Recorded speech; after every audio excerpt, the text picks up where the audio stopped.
Question है position of centre of mass is independent of the reference frame. जो position of centre of independent होता है reference frame, यानी कि एक ऑब्जर्वर की बात कर रहा है। रेफरेंस फ्रेम का मतलब है किसी ऑब्जर्वर के रिस्पेक्ट में।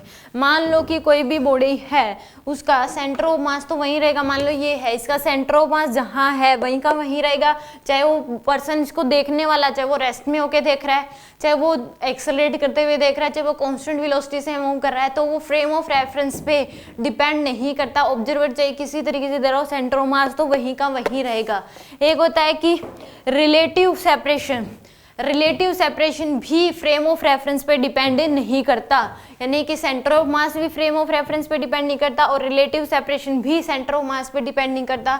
रिलेटिव सेपरेशन का मतलब है कि मान लो ये दो ऑब्जेक्ट हैं, इन दोनों के बीच का जो गैप है, रिलेटिव जो गैप है वो तो वही रहेगा, चाहे देखने वाला ऑब्जर्वर जो है वो एक्सेलरेट करे, चाहे वो रेस्ट में होके देखे, चाहे उस केस में गैप तो क्या रहेगा, सेम ही रहेगा।